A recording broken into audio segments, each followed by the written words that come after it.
A morte do jovem Lucas Vargas Terra, que foi brutalmente assassinado na capital baiana em 2001, chocou o país. Apenas um entre os 3 suspeitos foram presos por suposto envolvimento em um dos crimes que marcaram os últimos 40 anos na Bahia. Nesta semana, outros 2 acusados de envolvimento no crime foram a júri popular, sendo eles Joel Miranda e Fernando Aparecido da Silva. Eles negam o crime.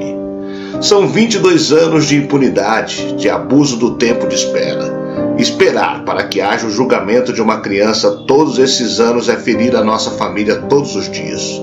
Hoje eu sinto como se não fosse uma vitória, porque quando passa muito tempo ela perde o efeito. Mas eu quero que eles sejam julgados e que tenham a pena máxima, disse Marion, a mãe de Lucas.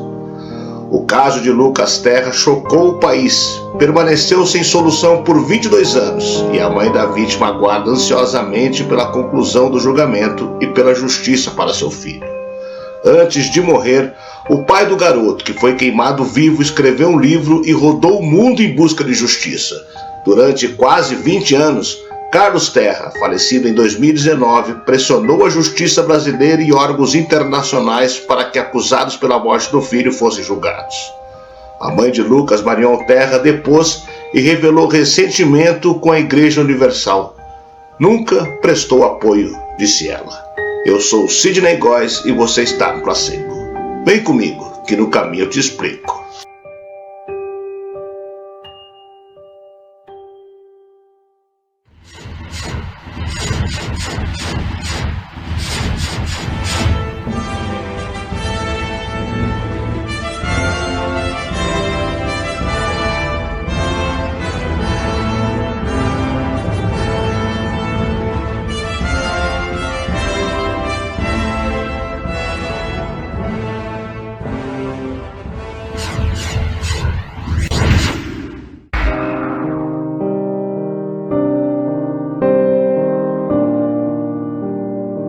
O júri popular do caso Lucas Terra teve continuidade na tarde desta terça-feira, dia 25 de abril, a partir das 15h10, com a oitiva de outras 3 testemunhas de acusação e uma testemunha de defesa de Joel Miranda, pastor suspeito de participação no assassinato do jovem. A última testemunha de acusação a ser ouvida foi a mãe da vítima, Marion Terra, que revelou que não teve apoio da Igreja Universal do Reino de Deus ou de algum dos seus pastores em nenhum momento depois da morte do filho. Marion Terra também disse que não ficou surpresa quando Silvio Galiza, o pastor auxiliar condenado por envolvimento no caso, que cumpre a pena em liberdade após reclusão de 3 anos, afirmou que Fernando Aparecido da Silva e Joel Miranda tinham sido os verdadeiros assassinos de Lucas. A gente sempre achava que o Galiza não tinha feito aquilo sozinho. Sempre achávamos que era o Fernando, desde o início, porque logo depois que aconteceu o crime, ele reuniu cerca de 800 obreiros 5 dias depois e proibiu que eles ajudassem nas buscas. Naquele momento, ninguém nem sabia de que forma Lucas estava, não havia nem sido encontrado o corpo ainda. Ele, o Fernando, disse que eles não podiam se envolver enquanto igreja por causa de um Luquinhas qualquer, que um soldado morto tem que ser deixado para trás, relembrou. Por 2 vezes Marion chorou perante o júri ao detalhar os momentos da descoberta do desaparecimento do filho, a notícia da sua morte e a dificuldade encontrada por ela e sua família para conseguir identificar o corpo de Lucas através de um exame de DNA, que foi feita apenas 42 dias após a noite do crime, dada a dificuldade de identificação de tecidos no corpo carbonizado. Aos 7 jurados que compõem o júri, sendo 2 mulheres e 5 homens, a mãe de Lucas Terra pediu por justiça. Nós já sofremos muito como pais. O meu filho eu não posso trazer de volta. Eu não posso mudar o que aconteceu. Mas eu sei que outros pais e outras mães estão com seus filhos. O que eu quero é que o nome, o sangue do meu filho seja honrado. O sangue do meu filho manchou a imagem dessa empresa disfarçada de igreja. O sangue de Lucas Terra clama por justiça, enfatizou. Além de Marion, logo após o recesso, quem prestou depoimento foi Sueli Santos de Jesus, assistente promovida à obreira, que à época do crime conviveu com Lucas e foi uma das últimas pessoas que viram o garoto com vida. Às 15h10, o júri retornou do recesso e Sueli depôs como testemunha de acusação. ela confirmou a declaração do antigo obreiro Martoni, testemunha ouvida pela manhã, reiterando que ela e outros fiéis da Igreja Universal do Reino de Deus da Santa Cruz foram proibidos de procurar Lucas após o seu desaparecimento. Nós saímos à procura de Lucas, fomos até Itapuã, Barra, muitos lugares. Tinha muitas pessoas procurando ele. Se eu não me engano, isso durou uma semana. No início não fomos proibidos, mas depois ouvimos que a gente estava prejudicando a igreja, acabando com a nossa vida. Quem disse isso foi o pastor Beljair, relatou. Beljair de Souza Santos era o pastor à frente da igreja na Santa Cruz na época do crime. Segundo Sueli, na noite da morte de Lucas, ela ouviu ao lado de Silvio Galiza após o culto. Na ocasião, Galiza afirmou que estava aguardando para buscar alguns documentos na mão de Beljair, já que ele havia sido transferido para a igreja do Rio Vermelho naquela semana. Ela não sabe, no entanto, se esse era o real motivo para a presença de Silvio ali.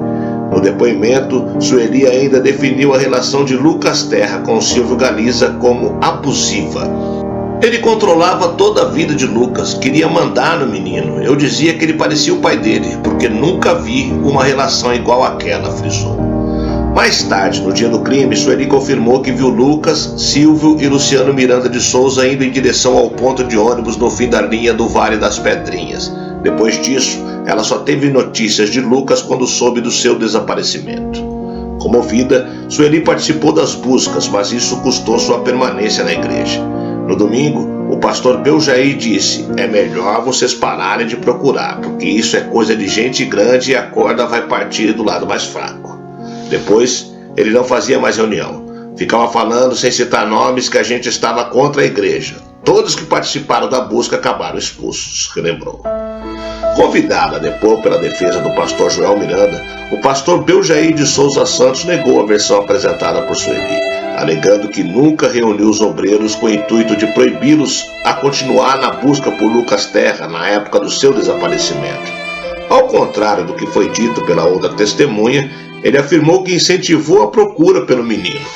Na quinta-feira, quando o pai de Lucas chegou e disse que não o encontrou, eu fiz uma oração no pai dele e pedi para que os obreiros ajudassem a encontrar o filho dele, relatou. Ao ser indagado pela acusação, Beljair também disse que quando o crime ocorreu morava com sua esposa, o pastor Joel e a esposa dele no bairro da Pituba. A declaração apresentada hoje contradiz o depoimento dado pelo pastor em 2008. Naquele ano, ele afirmou que na época do crime morava em uma área residencial próxima à Avenida Paralela. Beljair também disse que conhecia Joel e Silvio Galiza de vista, antes de passar a ser pastor da Igreja Universal da Santa Cruz. No entanto, Joel Miranda era pastor da Igreja da Pituba, que funcionava como uma espécie de matriz e tinha todas as unidades da igreja na região de Santa Cruz, Chapada do Rio Vermelho, Vale das Pedrinhas, subordinadas a ela. Logo, Beljair, enquanto pastor da Igreja da Santa Cruz, costumava prestar contas constantemente a Joel. Pressionado por todos os lados, Beljair não respondeu se estaria sujeito à punição caso dissesse algo que comprometesse a Igreja Universal. Pastor há 30 anos, ele admitiu que sua função na igreja é sua única fonte de renda e que qualquer informação que falasse no júri a respeito de ordens recebidas por seus superiores seria motivo para ser chamado para uma conversa interna na instituição religiosa, a qual disse evitar. Outra testemunha ouvida na tarde dessa terça-feira, dia 25, foi Luciano Miranda de Souza, obreiro que acompanhou Silvio Galiza e Lucas Souza até o ponto de ônibus após o culto na noite do crime. Em seu depoimento, convidado pela acusação, ele foi estimulado a reconstituir o dia 21 de março de 2000. Enquanto confirmou ter lembrança de ver Silvio e Lucas tomando o ônibus, ele alegou que não se lembrava de diversos momentos daquela noite, contrariando depoimentos prestados nos júris de Silvio Galiza anos atrás.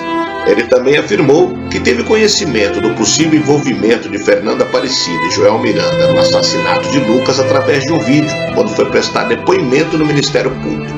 Contudo, Luciano disse que não lembrava do conteúdo assistido. Até o final dessa semana, todas as 9 testemunhas restantes, além dos réus, serão ouvidos. Após essa etapa, o promotor do caso e a equipe de defesa dos réus devem apresentar as provas técnicas e somente depois dessa fase que os jurados serão encaminhados para a sala secreta, onde vão votar pela definição da sentença. Com o início do julgamento e a repercussão do caso, a Igreja Universal se posicionou publicamente em uma nota divulgada.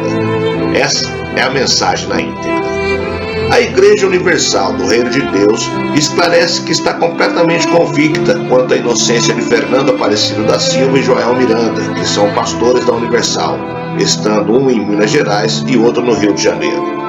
Quem conhece o trabalho da igreja sabe que ela exige de todos os membros de seu corpo eclesiástico um comportamento irretocável para que possa exercer a função missionária a eles confiada como verdadeiro exemplo de conduta para a comunidade onde atua, afastando assim qualquer um que tenha um comportamento contrário à fé cristã e do comportamento requerido de bispos e pastores.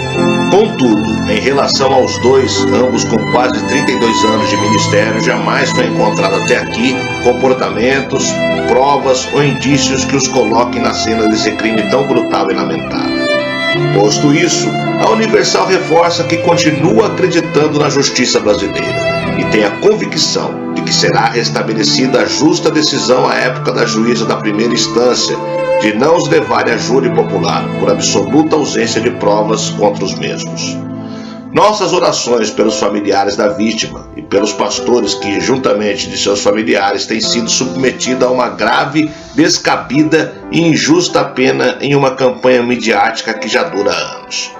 Os bispos, pastores e milhões de simpatizantes da Universal, que estão entre as maiores vítimas de preconceito religioso do Brasil, sentem também essa dor. Marion, mãe de Lucas, foi impedida de assistir ao julgamento do caso que ocorre no Fórum Rui Barbosa, em Salvador. A decisão é válida até que todas as outras testemunhas sejam ouvidas no processo. Segundo a legislação, testemunhas não podem acompanhar os julgamentos antes de serem ouvidas. Enfim, passados 22 anos do crime, nesta semana foi dado início ao julgamento que irá decidir o futuro dos pastores acusados de assassinar o menino. Os réus serão julgados pelos crimes de homicídio triplamente qualificado e ocultação de cadáver. Carlos Terra, pai de Lucas, faleceu em 2019 e não presenciará o júri popular dos acusados do crime. Durante anos, ele cobrou por justiça no caso. Toda a nossa caminhada foi feita um aparando o outro. Hoje eu me sinto sozinho aqui, mesmo com o meu outro filho, o irmão de Lucas. A companhia dele, que nunca desistiu de lutar. Ele sempre acreditou e dizia para mim: Marion, mesmo que demore, mesmo que seja até o último dia da minha vida, nós vamos lutar para que esses homens se sentem no banco dos réus, disse Marion, emocionada.